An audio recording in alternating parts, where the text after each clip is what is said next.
Okay, so we're here with JMO and Alex. That's right. Could you explain what we just did first? Because this is the first time it's ever happened in the Gigsy studio. Shared a beer out of a big ass can. Out of a big ass can. And why are you the ones who are bringers of the beer? Oh, fun. We made it. We did make it. You made it. We made this beer. So this beer right now is we're calling it the AK-41. It's an homage to the Saints running back Alvin Kamara. It is brewed based on his love of Airhead candy. And so by adding some non-traditional ingredients, we try to make a beer that we've never had before.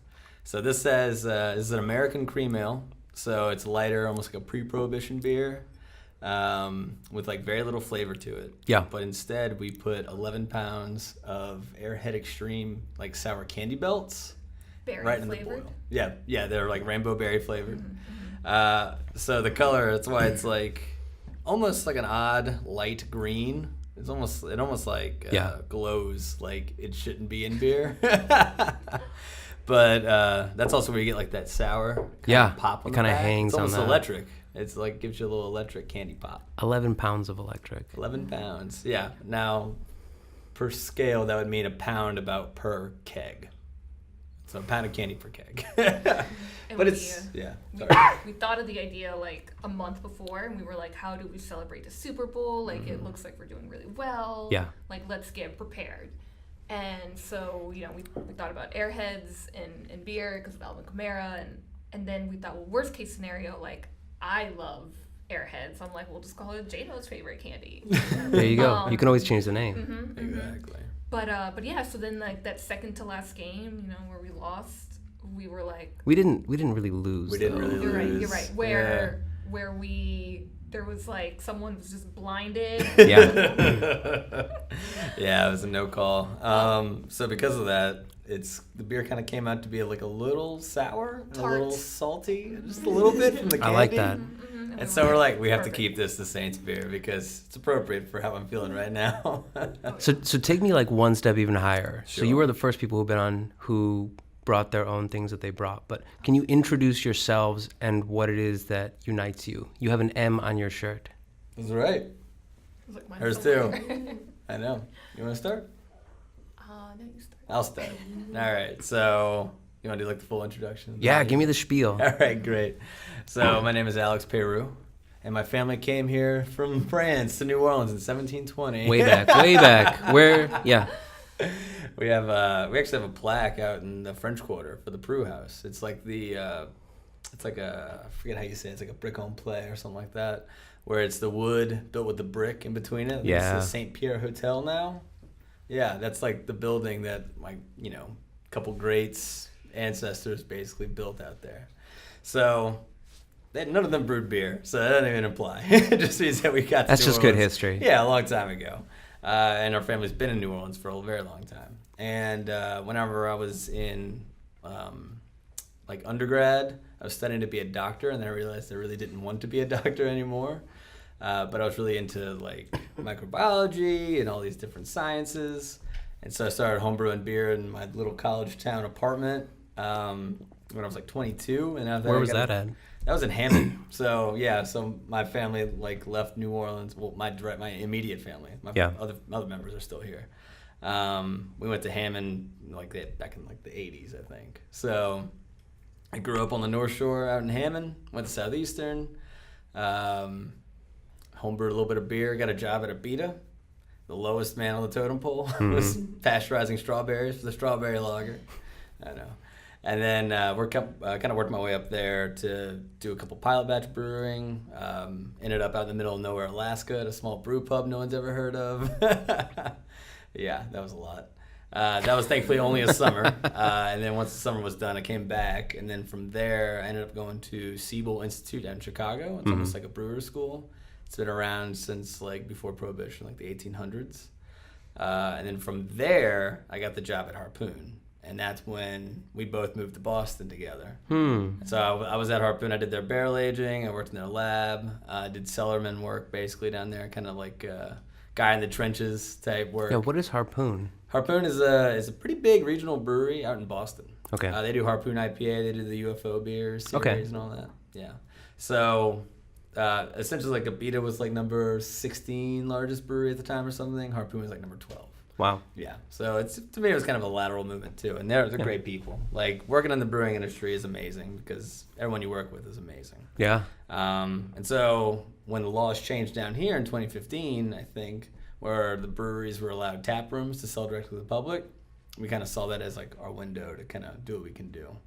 And she's going to explain her history and the reason why we work so well together and the reason why ME-ELLE became ME-ELLE. That's a lot to explain. It is. We got time. Yeah. So while he was working at Abita, I'm like, let me backtrack. That's where I come in. We actually met. He gave me a tour of Abita. It was my first time in a brewery, and I was just like, didn't even occur to me that this much space and or stainless steel was needed to make beer. Mm-hmm. Absolutely. But yeah, so we met there, and we started dating. I graduated from school in new media and animation. And we moved to Boston together because I had also grown up kind of in the New Orleans area, and I was like, I want to move to a big city. Like, Yeah. seen all the TV shows where they moved to the big city. So we go to Boston, and we were there for 2 years, and we did the whole big city life, paid a whole bunch of money in rent, and rode a train places. And Just fun for the first couple of years. Yep, got stuck in snowstorms and... Yeah, that February we were there, it snowed 10 feet. It was the worst winter they had in like Was that the one where they were 50 years. piling it all up in parking lots? Yes. And you had to like wait till July for it to all melt? The Big Snow Mountain was 2 blocks away from Harpoon. and we all had a pool. We were betting when it would finally melt. It was Oh August. my goodness. The guy who picked August won. No, it's good. So he's brewing in Harpoon, and I'm working at an ad agency, and like we're both kind of just coming home, and he's like, you know, if I could, like, this is how I would do things differently, and I'm coming home, and I'm like, God, these clients want more changes. Yeah. So our like lease was ending, and we were just kind of like, what if we just did our own thing, and we didn't have to like necessarily put up with other people. Sure. And he had been, you know, talking about brewing beer, and I was just kind of like, you know, like, you brew the beer, and then I'll market it, I'll like do the branding, Yeah. I'll do videos for it, I'll take pictures of it, and so that brought us back to New Orleans because we knew we would need like our family's help, and we really like, what's the saying, like hit the ground running? Yep. I was gonna say hit the pavement. But yeah, and that was September of 2016. 16. Yeah. Mhm. And it took us almost exactly 2 years to open. Yep. Wow. Yeah. So what Yeah. seems like it's pretty new in the ecosystem is actually quite a bit of a long time coming, a couple of Absolutely. years of hard work. Oh yeah. Absolutely. So where are we today? So What is ME-ELLE? to pick up there, the reason why we like the word miel is because it's actually the same word in both French and Spanish, and it means honey. And the honey aspect comes from my dad. Actually is a retired veterinarian. He had his own private clinic out in Hammond for 30 years. He and my mom ran it. And when he retired, he like essentially started fostering like a couple beehives, and then the couple beehives became like 20 or 30 beehives. He got really deep with the hobby. He got in. And so when we were in Boston, they were mailing us like 5-10 pound bags of honey. And they were like, here you go, just do something with this. Like, we can't do anything with it. And we're like, I guess we'll just ferment it. Like, because I have yeast laying around. So, like, traditionally, of course, all honey, like all honey drink that's been fermented is mead. It's a mead, That's yeah. technically a wine. And that's the reason why we can't actually make mead. I know we get a lot of questions about that. So that was So just you- kind of an aside. So because that's what people typically think of when they think of honey that's Right. being fermented. They think Right. mead. Right. But that's kind of the reason why we also like the word miel. Because a lot of people don't exactly know that means honey, but we also get to add honey to different beers, and it'll change the flavor profile. Interesting. Yep. So always having a little bit of extra sugar laying around is really helpful in fermentation, pretty much any fermentation. So a couple beers we've been adding honey to. A couple beers we use like the honey malt to kind of influence that flavor also. So we kind of stay true to that name in that sense, but more importantly, we like it because it's that connection to the French and the Spanish culture.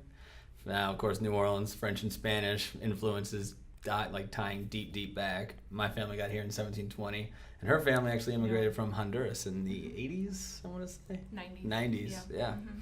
So her family still speaks Spanish. Mm-hmm. And so I love the combination of cultures. I love that craft beer is kind of perceived as kind of white guys with beards all the time. Yeah. Knowing that I'm a white guy with a beard. And I'm over here like, no, minorities. Yeah, exactly. Hispanic. Exactly. So we didn't have to pick like a word that just represented Alex or just represented me. It was like truly 50-50. Mm-hmm. And that's what our partnership is like for ME-ELLE. It's us two. I mean, thankfully we have 5 amazing bartenders who like do an amazing job at like giving great like service, and all of our reviews have been great, and it's really because of them, like because customers don't, they don't meet us. Yeah, they don't meet really them. meet us. Mm-hmm. What I think is so interesting about the way that you guys are doing it is that you're bringing a skill set that is outside of that sort of core idea of what makes competent brewing or competent like beer brand building, is that it's often seen as like nerdy dudes who are doing the chemistry huddled up in the corner, and there's almost a sort of elitism that feels inaccessible in a lot of ways. True. And I just love that you have this idea of, well, I'm a brand expert, so why don't I figure out how to craft a brand? And then that will frame a lot of what we do. Exactly. It'll frame our language of brewing, which is so different. Yeah. What has that experience been like? I love it. I personally love it because she gets to kind of build the rules, and I get to play inside the box with like something you wouldn't expect. Yeah. Yeah. I guess from my perspective, I think to me it's like kind of going back to like the inaccessibility. I feel like it also like is something that like you don't really know the process too much about it. You know what I mean? Like I feel like me as someone who like has no background in science or in brewing, it to me was always like, well, what goes on to make this? So I like the challenge of like kind of like exposing that and just being like, hey everyone, like this is like day to day. Like sometimes we make a mess, and sometimes it's like all it is just like cleaning kegs. You know what I mean? Sometimes like, that is all it is. Like demystifying this like process that seems so like you said, like people like huddled over in a corner like with beakers. I don't know. Mm-hmm. Yeah, honestly. Exactly. So how has that been for you? Like, are you just totally hooked with it? Do you look at it like an advertiser? Mm-hmm. Do you look at it through the lens, the sort of cultural lens too? Yeah. Because those seem like they're all important to your brand. I feel like it's almost like I can't help it. I look at it almost as like a customer, because there's so many times like every beer release I'm like, I don't understand. Like you have to explain it to me like I'm 5. Like what makes this beer different from the last beer we brewed? So I think having him explain it to me like that like helps with our like voice. You know what I mean? Yeah. Like we're not. What's the word I'm looking for? Like I feel like we can be like really like just like lay it all out. Like this is what it is. This is how we made it transparent. Exactly. Yeah. Try to be as transparent as possible. And what's important to me too is just documenting the experience as much as I can. So I think when we have like the description and then like whether it be like pictures or video to go with it, I think it helps like customers like understand like why should they come buy this, like what does it mean to them. Does it change the way people get into y'all? Like who are you bringing? A different crowd of people because they see you and you're translating essentially. You're saying like, listen, I'll tell you, I was a couple of days ago I was at an event at one of the spots in the quarter that does brewing, and they serve out of their restaurant. And it was a really perfect example of just totally missing your audience, where this guy who was a really, really, really good technical expert, really good, got up and went for 45 minutes and told us about the mash tun, and then told us about the boiling, and then told us about switching out with the different lines to make sure that there's no bacteria growing in the keg, and it might take 2 weeks to know that there's something growing in your fermentation keg, and it's going to mess up your... And like 20 minutes into it, everyone had glazed over. Everyone had glazed over. And if the guy had just said, we have 4 beers, we're going to put a little, a flight in front of you. Try the one on the top left. You taste that? What? That's 11 pounds of candy. If he had sat down and said that, it would have made it so much easier for the folks who were sitting in the room, because they weren't technical experts, to actually understand what the heck was going on. Yeah, exactly. Are you bringing a different type of person? Are you seeing something like that happen? Because to have 11 pounds of candy in your cream ale, it's the 11 pounds of candy that gets me first, and then I go, oh, it was a cream ale too. Mm-hmm. Right. Mm-hmm. It's also 7%, so it'll sneak up on you. It's gnarly. I feel like when I look at it from like marketing, like I really like the only thing I think about really is like I don't want this to be like a dudes only club. Like, yeah. I want it like ME-ELLE is already like family friendly, so like we can have like kids and dogs. And where do people find you in the city? The address. Our address. Yeah, where in town do we go? What are your facilities like? We're actually right off Chapatulas. Mm-hmm. We're a block away from NOLA, so we have brewing neighbors, which is great. And That's so awesome. that area is kind of becoming a little bit of that. It Breweries is. Row, like Chop Stop. I don't know what people are going to start calling it, but we're working on it. Chop Row. Because you've got some warehouse, you can put tasting rooms in there. It's a bunch of cheap warehouses. The zoning requires us to be in kind of a MU1, MU2. We can't do it in a commercial zoning unless we're trying to open a restaurant. It's got to be manufacturing oriented. It I see. It has to be. So because of that, everyone's kind of shoved in their like little corners outside of neighborhoods and pushed away and doing all that kind of stuff. And so because of that, being next to the other breweries kind of is inevitable, but it's also a huge boon because if someone's coming in from out of town and they want to visit the breweries, they're going to take one Uber ride to 3 places and not the one Uber ride out in the middle of nowhere. So having brewing neighbors is great. The community is really strong. Everyone communicates with each other. Everyone talks to each other. Yeah. We're all pretty much friends. We all meet pretty regularly.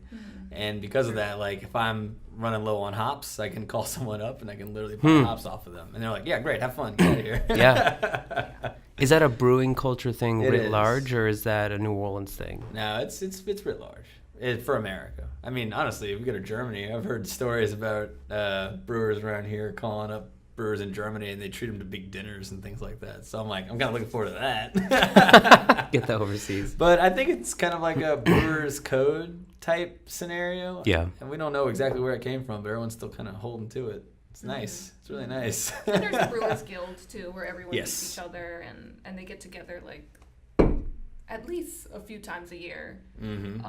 So there was one right when we opened, and it was nice because I got to meet almost all of the brewery owners in like Louisiana, like Wow. In a single moment. Yeah, it was nice. But to get back kind of to the overall description of the place, we have kind of a manufacturing area. It's about 4,000 square feet, big cooler, our brew house, couple fermenters, that kind of scenario. And then we have a 1,000 square foot indoor tap room with a big long bar. Okay. And then we have 1,800 square feet outside. And we really like that. So we're trying That's a patio that... We're trying to do like a beer garden thing, like rocks on the ground. We're trying to get plants in there, so it's really just beer and not the garden part. but we're eventually getting there. will be the full beer garden. Oh, there's another one. Oh, man. But So you've popped open our second giant can. That's right. You pour it out, and instead of this kind of amber, creamy, almost green-tinged color, you're saying, this looks like Coke. That's right.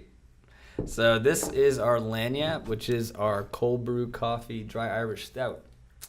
And Say that again, but I know. slower. slowly. Say it again, but slower. So this beer is called Lanyap. Okay. It is named after the coffee that we used to infuse this dry Irish stout. And it smells like coffee. That's the idea. I'm a huge fan of coffee. I'm a huge fan of cold brew coffee. I pretty much can't live without it every morning. One of those people. And so one of our ideas with this beer is to try to work with as many local companies as we can. And we really like cherry coffee roasters a lot. Good Their stuff. espresso is killer, and we love it.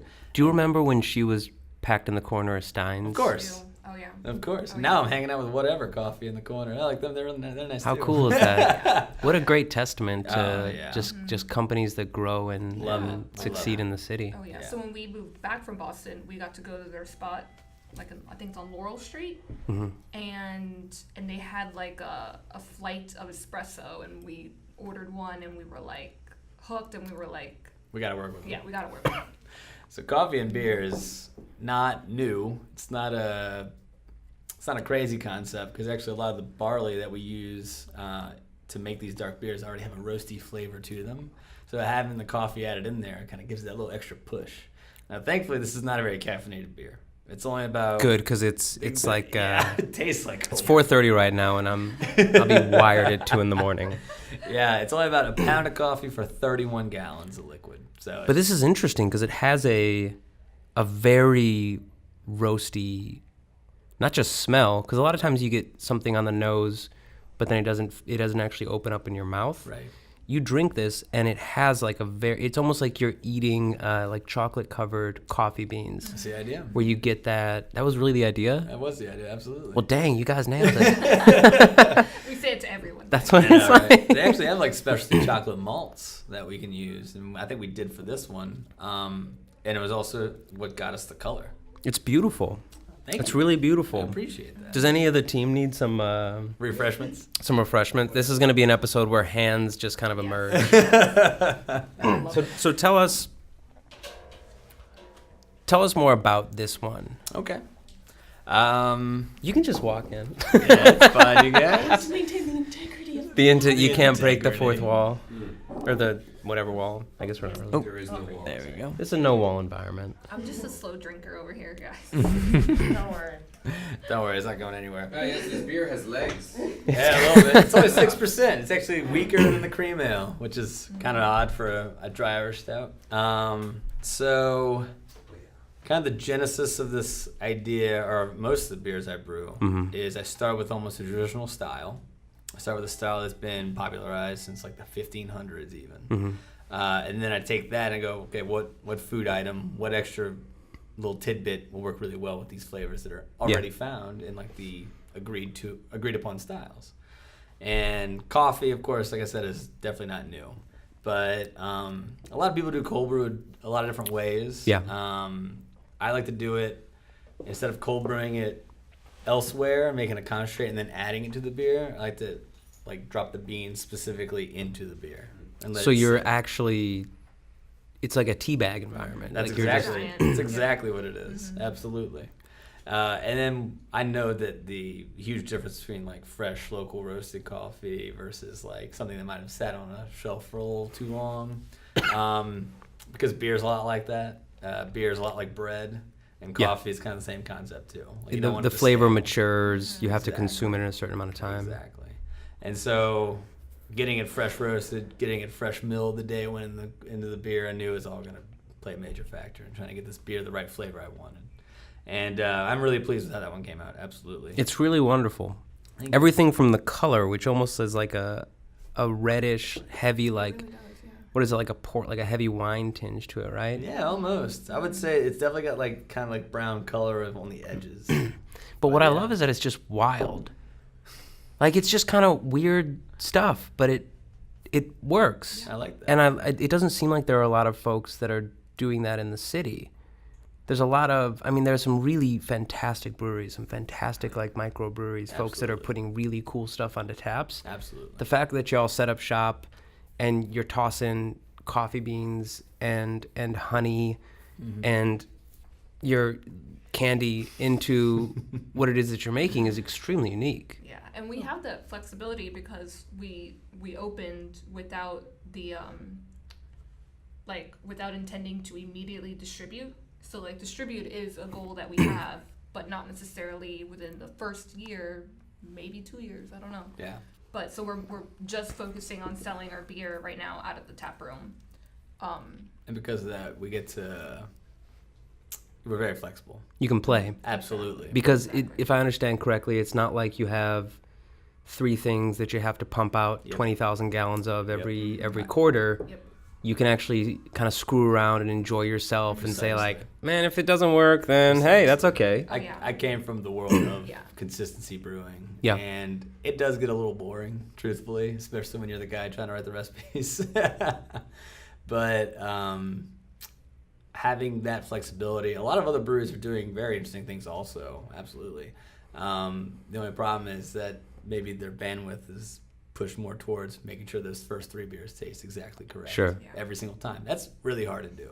It really is so hard to do. There's so many factors that change, like everything from how rainy was it this year, because that'll affect how the barley grows. Yeah. How when did the temperature drop in the hop growing regions? All of a sudden, what you thought was Citra now tastes more like a different hop, and you're like, well, we have to make an adjustment to that. Mm-hmm.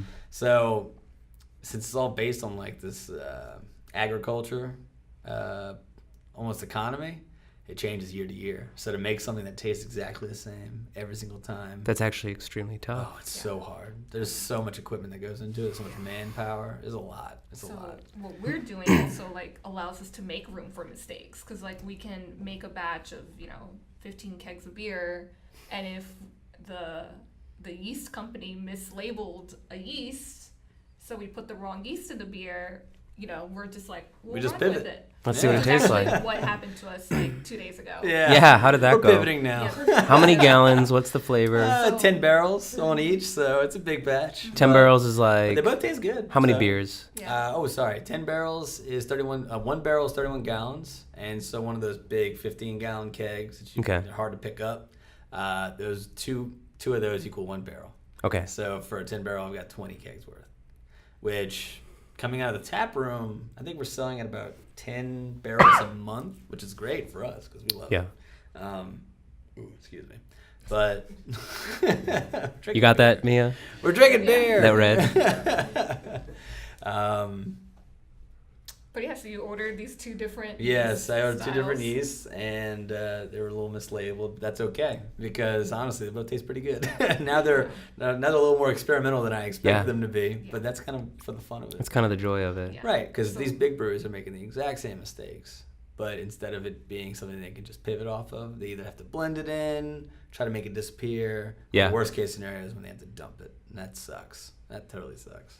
Yeah. So we were like, today we were kind of like, we could really taste, the yeast kind of affecting the beer. And I was like, uh-oh. Yeah. things aren't playing out right. So yeah, so like you said, we're just gonna run with it. And we're gonna be like, hey everyone, like look at this different IPA. Yeah. It's kind of a modified version of what your Right. stock tap is. Right, and that's another reason why I love being so close to the other breweries is that I can see what they're doing, Mhm. and then directly next door I can be a little different, Yeah. and then they're special, we're special. It works out for everybody. And I think that a lot of people lose that when they think about this idea of competition. There's such a misunderstanding of business and the idea of competition, where it's like, oh, if you're succeeding, I'm definitely not succeeding. So I have to go and attack you. I have to clearly like shut you down.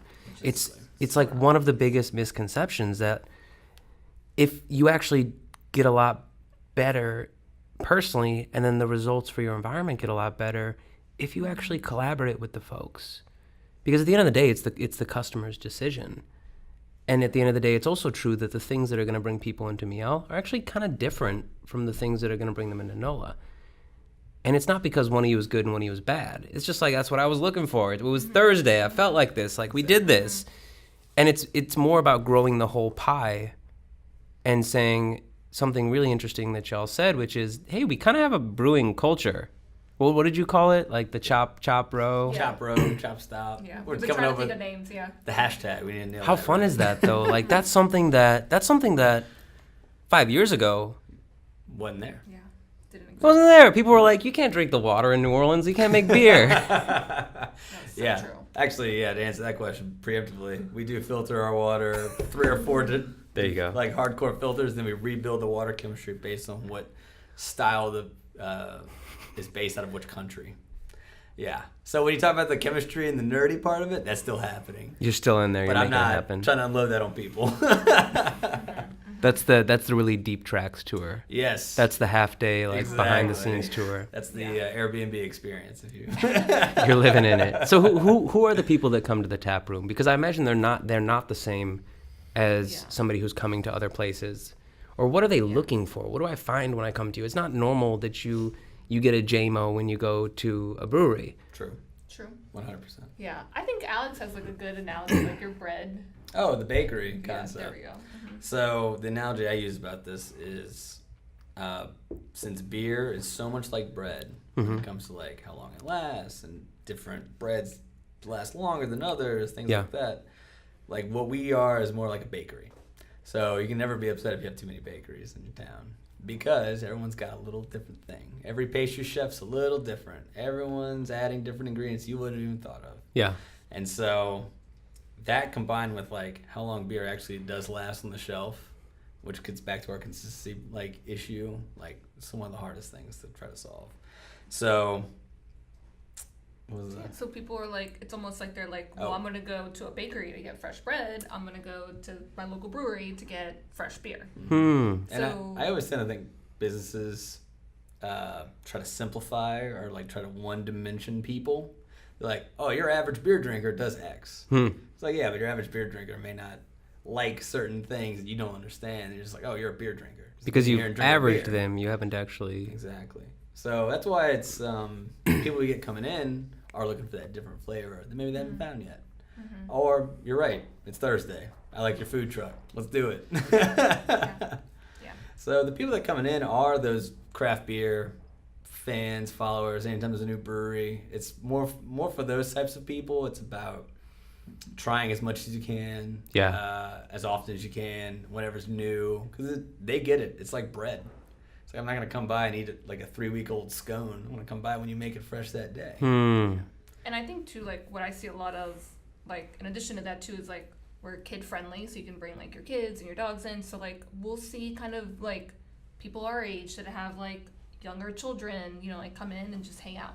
Yeah. And then like I'll also see like those couples will bring in their parents, and then so it's just kind of this like environment where like anyone of any like age I feel like can hang out, which kind of like when I think about, you know, like this like background in advertising where you want to like pinpoint your exact customer like profile and it has to be like this exact person, and I feel like with ME-ELLE it's kind of like we're open to everybody. And then It's really almost, in terms of where you're at in the business, it's like you're just doing it from the creativity and the passion, the excitement. Right. It's like you're still finding what kind of people yeah, come in. 100%. Like you're not Exactly. trying to say like our archetype is Jim the beer drinker or Sarah the beer drinker. Right. You're just like, these are the things we like. Let's do it and see what happens. Yeah. And for that reason, I keep a huge range, or I try to keep a huge range on our menu. Like I always have a light beer. I always have a beer that's like, I like Michelob Ultra, and do you have a beer like that? And I go, yeah, I do. I try to have something like that. Do you like big hoppy beers? Try to have something like that on tap. Try to have something dark on tap. Try to have something that kind of fits everybody. Because since we can only sell beer, I don't want anyone to feel excluded. Like, oh, these people make beers that are too intense for me. You know what I mean? Like I try to keep Too it complicated. Yeah, like I'll have a complicated beer, but I'll also have like a very simple. I can just come and hang. Yeah. Yeah. Oh yeah. Yeah. And then I think, and then in addition to like kind of like the Jim and Sarah too, like coming at it from like a Hispanic point of view too, in like a city like New Orleans where there is a large Hispanic population, I'm like, I want to make ME-ELLE accessible to like the Hispanic population. So I think having like named the business ME-ELLE, which, you know, anyone who's Hispanic would look at it. They know. Yeah, honey. And then like a few of our beers too, like we've named like Spanish names, and so I What think are some like, examples of them? one of them is our New England triple IPA we named Monstera, which is like a tropical plant that you find in Honduras. And then I like call me a plant lady, so it was like finally I know, right? I have an excuse to design just around beautiful tropical leaves. Yeah. Yeah. So- when it comes so to yeah. design work, she does a great job with it. She does all the T-shirts. She does all the like social media stuff, like all the imagery you see. She actually builds that. Like, When pretty you much do from the it ground. well, it has insane value. Yes. When you do it poorly, you suffer. There you go. Yeah. With every 100%. stupid little post that you put up, or like, Oh. oh, it's not good, the caption. But if you do it well, Right. it's, what has that influence been on the business? Because that's one thing that I think we're seeing it now, because we're going through the Idea X Accelerator, and there's so much of this culture of the product is so great it's got to sell itself, and the product, And and brewing beer for a long time. That's never been the case. it's just as important that you have somebody in the right position thinking about who are we talking to? What are we trying to say? How do we provide accessibility, which is so fascinating. Yeah. How do you navigate that? Like, what is the Hispanic New Orleans take on beer? Yeah. Because at least personally, I think it's one of the populations that is sort of least served by the general New Orleans culture, because we have a huge Central American population, huge Central American population. Definitely. Why don't we have more businesses that are started by folks that are Central American, that are run by folks that are Central American? Because this is a cool culture, man. Oh yeah, and I think it's just like accessibility and maybe even like just like not like, where do you begin doing this? And it was like a push. Like I think, like I grew up, like I'm first generation here, so we're gonna take it back. Take us back to the Like, 80s. First generation here, and like my parents' dream for me is to like go to college, get a degree, and have like a job, that I enjoy doing and that is like reliable and stable. Like with a pension. Exactly. Type Yeah. scenario.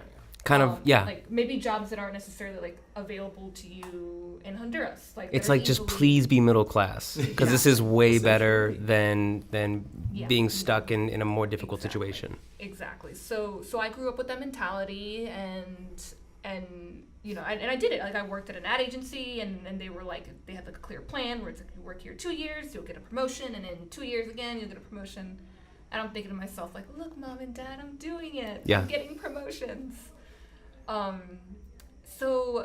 So when I met Alex and we were just kind of like, well, what if we did our own thing? It was kind of hard for me, because I'm like, I'm gonna leave what my parents wanted me to do to go jump into this like unknown. You know what I mean? Yeah. Like we could fail, we could not.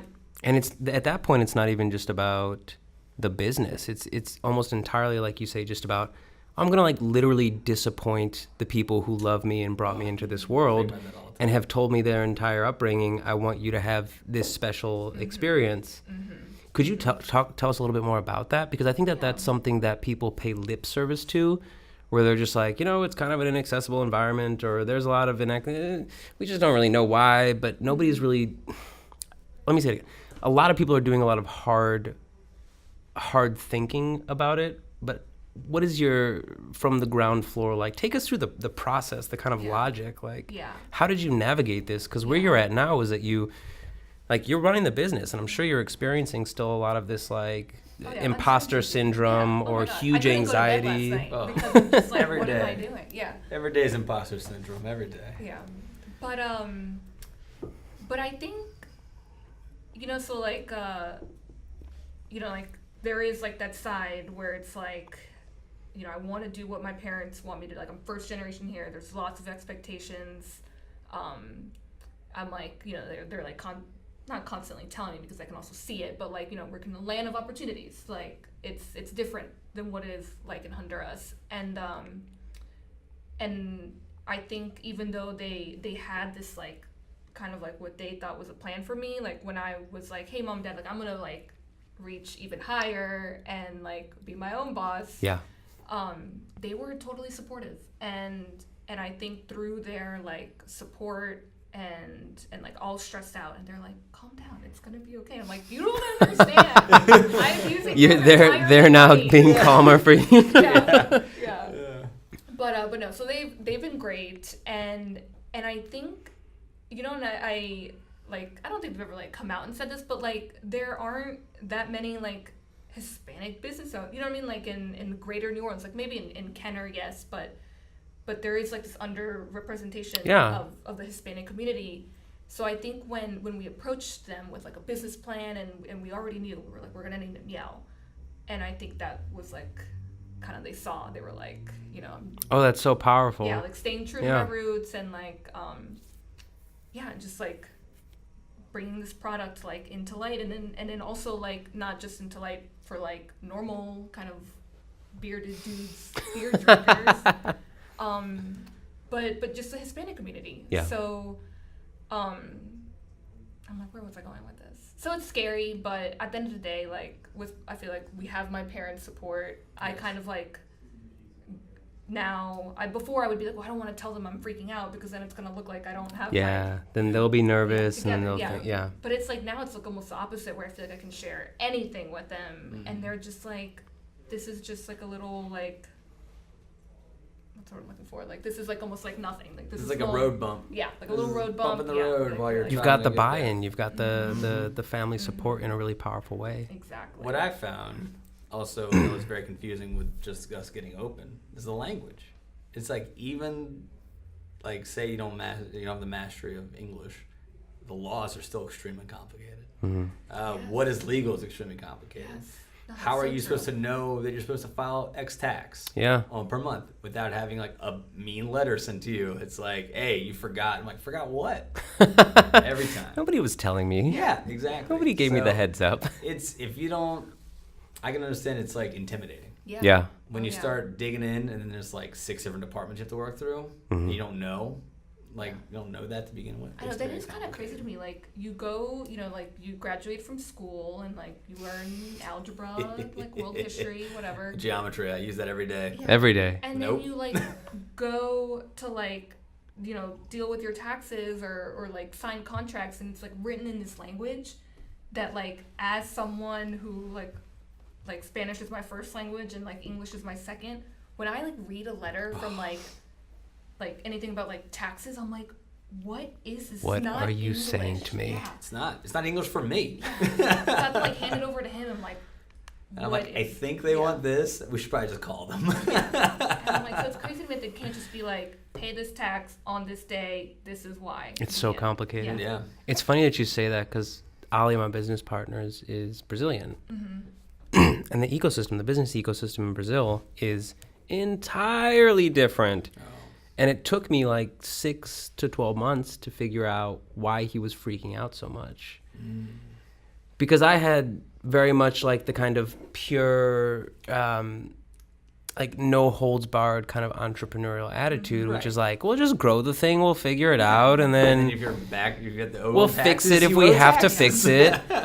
But he's used to this environment that is so radically different that if you mess it up, the way he describes it is just you're so incredibly caught up in the bureaucracy of the ecosystem that even starting a company might take you 6 to 12 months.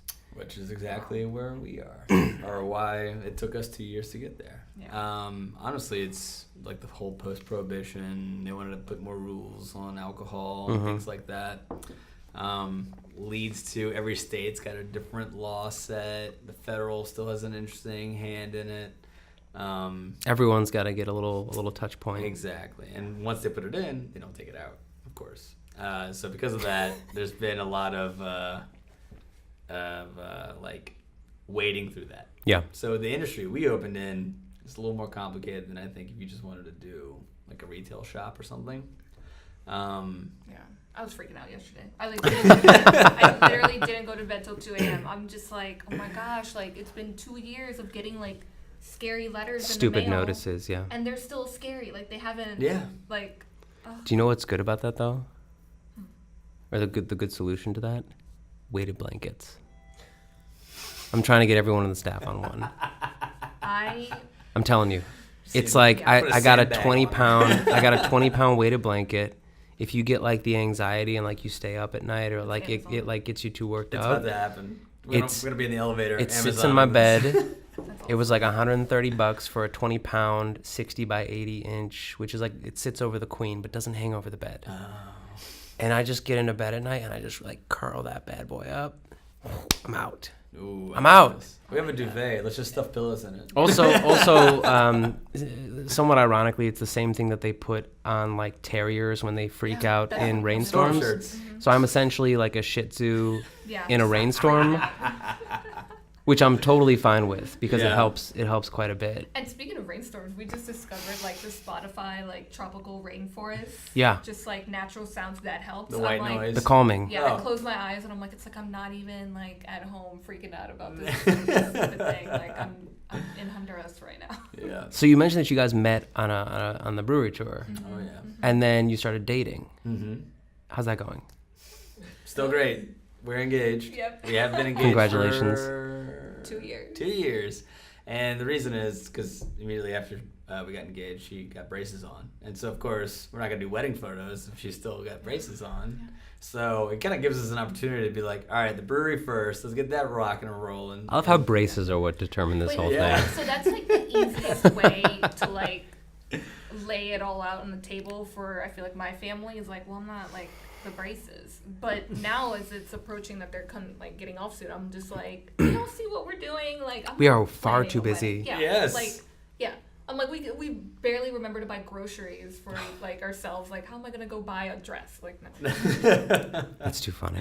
So yeah, we're still in those planning stages because the brewery is no longer in planning stages. Yeah.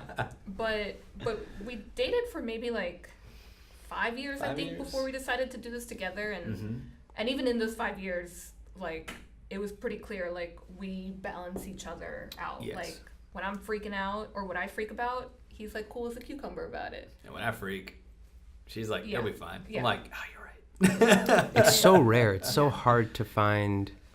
Well, first, it's hard to find somebody who's just a good partner, right? Yeah, And then to find somebody who's a good partner that you can go into business with. yeah, it's rare. That's incredibly rare. It's Oh, yeah. hard. And I like looking at it now, I'm like, to me it's pretty clear, like we have totally different skill sets. Yeah. So when we sit down to work, like he does his own thing and I do my own thing, and we'll like kind of like fill each other in on what we're We working on. jokingly call Yeah. them jurisdictions. Yeah. But like I'm not gonna like stand over his shoulder and be like, don't lower that coffee tea bag in like that. Yeah, exactly. And same for him. And I'm not gonna so- be like, that picture doesn't look good. You know what I mean? Like, You I have want- clear expertise. Absolutely. and- Also, it's my opinion that like the least amount of hands into a pot, like the better it ends Yeah. up. And so that's why it's like, I think both of our opinion is like step back, let them like, they have a vision, they're gonna go for it.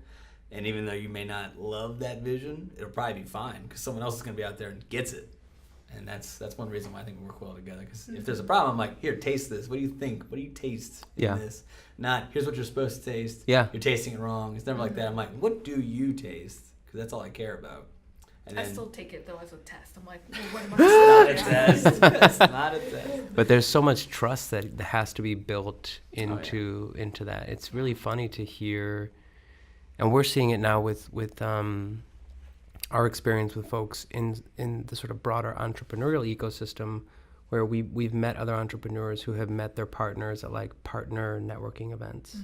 Just so weird. It's Yeah. like you think You're like, that it's like works? speed dating. Places, Yeah, and it's like the way Ali and I became partners and the way that we relate to each other is so much more familial than it is like, well, I've determined that your skill sets complement mine quite well, and you will run these facets of the business, and I will stay.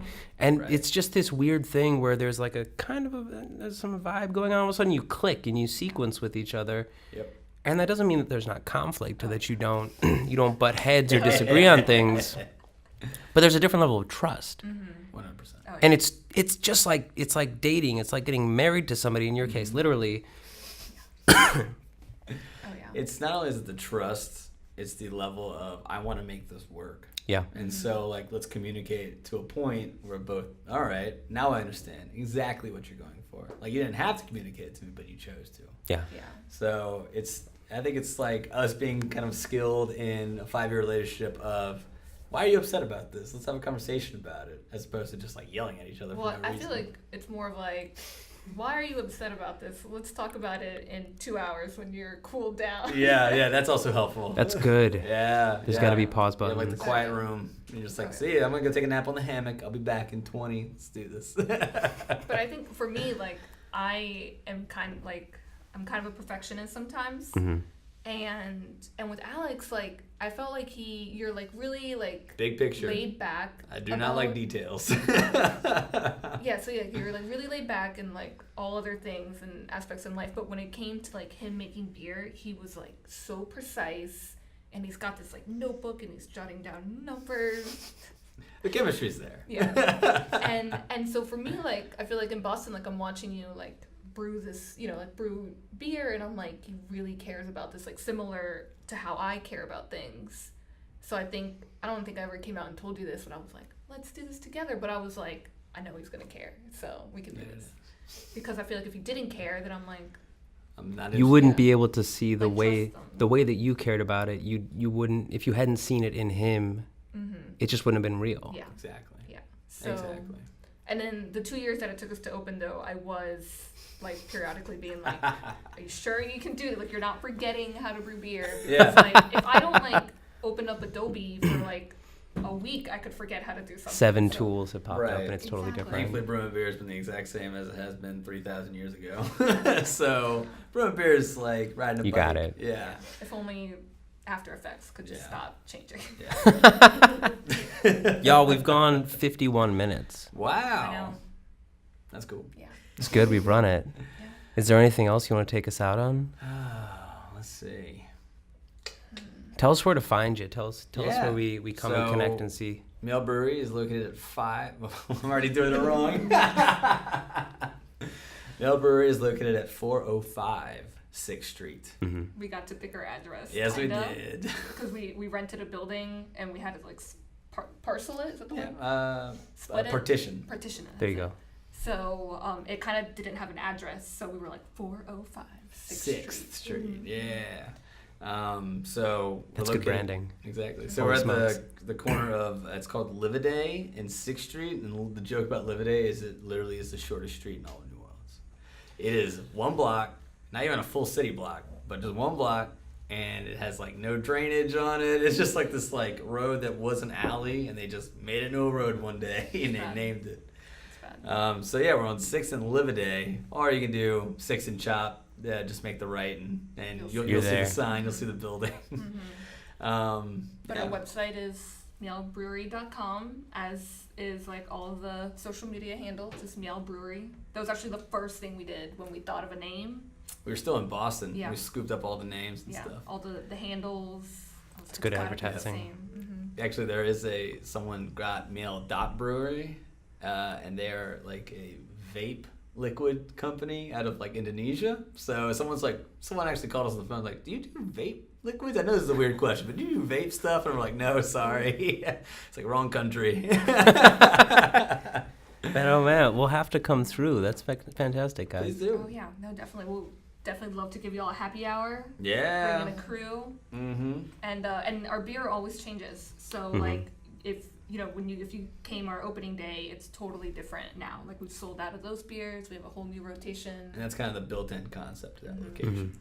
And of course, like I love like data too. I'm like, well, what sold the most? Like, what did people like start off with? What did they end with? And it's like beers that do really well. We know we're gonna bring them back seasonally. Mm-hmm. And so yeah, so like the loves or the favorites will come back, but Yep. but it's Not everyone will come back. Not every beer. Yeah. Not every beer gets made twice. so you can come try out the mixed yeast beers. Yeah. You can taste it. Yeah.